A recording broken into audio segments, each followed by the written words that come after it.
Hello everyone, welcome back. ನಾನು ನಿಮ್ಮ ಪ್ರೀತಿಯ ಚೈತ್ರ ಅರ್ದೇವಾಡ್. ಈಗ ನನ್ನ ಪೇಂಟಿಂಗ್ ಕೆಲಸ ಮುಂದುವರಿತಿತ್ತಲ್ಲ, ಹಾಗೆ ಅಡುಗೆ ಕೋಣೆಗೆ ಪೇಂಟ್ ಹೊಡೆಯೋಣ ಅಂತ ಹೇಳಿ ಅಂದ್ಕೊಂಡೆ. ಸ್ವಲ್ಪ ರಾತ್ರಿ ಉಳಿದಿತ್ತು ಪೇಂಟಿಂಗ್, ಅದನ್ನೇ ಹೊಡೆಯೋಣ ಅಂತ ಹೇಳಿ ಹೋದೆ. ಕಲರ್ ಹೋದ ಸರಿ ನೇರಳೆ ಕಲರ್ ಕೊಟ್ಟಿತ್ತು, ಈ ಸರಿ ಸ್ವಲ್ಪ ಬ್ಲೂ ಟೈಪಿನ ಕಲರ್ ಇದೆ. ಹಾಗಾಗಿ ಪರವಾಗಿಲ್ಲ, ಅಡ್ಜಸ್ಟ್ ಮಾಡ್ಕೊಂಡು ಹೊಡೆಯೋಣ ಅಂತ ಹೇಳಿ ತಯಾರಾದೆ. ಹಾಗೆಯೇ ಅಟ್ಟಕ್ಕೆ ಶೀಟ್ ಹಾಕಲಿಕ್ಕೆ ಬೇರೆ ಇತ್ತು. ಹೋದ ಸರಿ ಹಾಕಿದ್ದ ಶೀಟನ್ನು ಆ ರೂಮಿಗೆ ಹಾಕಿದ್ವಿ, ಯಾಕಂತ ಹೇಳಿದರೆ ಅದು ಸ್ವಲ್ಪ ಕಟ್ಟಾಗಿತ್ತು, ಹಾಗಾಗಿ ನೀಟ್ ಕಾಣೋದಿಲ್ಲ ಅಲ್ವಾ. ಹಾಗಾಗಿ ಇಲ್ಲಿಗೆ ಹೊಸ ತಂದು ಹಾಕೋಣ ಅಂತ ಹೇಳಿ ನಾನು ಹೇಳಿದೆ.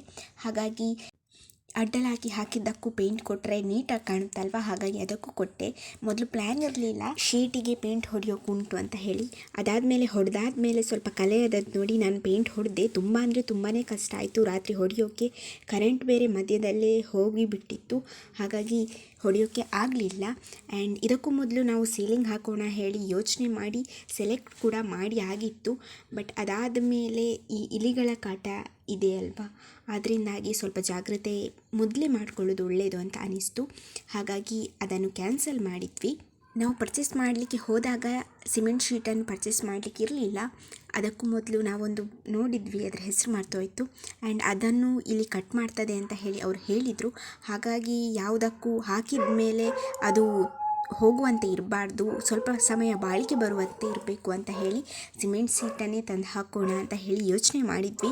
ಆ್ಯಂಡ್ ಈ ಸಿಮೆಂಟ್ ಸೀಟ್ ಮೊದಲು ತಂದಿದ್ದ ಸಿಮೆಂಟ್ ಸೀಟಿಗಿಂತ ತುಂಬಾ ತೆಳುವಾಗಿತ್ತು ಅಂತಲೇ ಹೇಳಬಹುದು. ರೇಟ್ ಮಾತ್ರ ಜಾಸ್ತಿ ಅಷ್ಟೇ. ಅದಾದಮೇಲೆ ನಾನು ಪೇಂಟಿಂಗ್ ಕೆಲಸವನ್ನು ಸ್ಟಾರ್ಟ್ ಮಾಡಿದ್ದೆ. ತುಂಬ ಅಂದರೆ ತುಂಬಾ ಕಷ್ಟ ಆಯಿತು ನನಗೆ. ಏಣಿ ಮೇಲೆ ನಿಂತಾಗ ಫುಲ್ ಶೇಕ್ ಆಗ್ತಿತ್ತು, ಹಾಗೂ ಹೇಗೂ ಅರೇಂಜ್ ಮಾಡಿಕೊಂಡಿದ್ದೆ. ಆ್ಯಂಡ್ ಇದು ಮೋಯೆ ಮೋಯೆ ಸಾಂಗ್, ಅದು ನಿಜವಾಗಿ ಮೋಯೆ ಮೋಯೆ ಅಲ್ಲ, ಮೋರೆ ಮೋರೆ. ಬಟ್ ಅದು ಫೀಲಿಂಗ್ ಸಾಂಗ್, ನಿಜವಾಗಿ ಸ್ಯಾಡ್ನೆಸ್ ಇರುವಂತಹ ಸಾಂಗ್, ಒಂದು ಆತ್ಮ, ಮುಕ್ತಿ ಪಡೆಯದ ಆತ್ಮ ಹೇಳುವಂತಹ ಸಾಂಗ್. ಬಟ್ ಅದು ಈಗ ಕಾಮಿಡಿಯಾಗಿ ಟ್ರೆಂಡ್ ಆಗ್ತಾ ಇದೆ. ಆ್ಯಂಡ್ ಹಾಗಾಗಿ ನೋಡ್ತಾ ಇದ್ದೆ.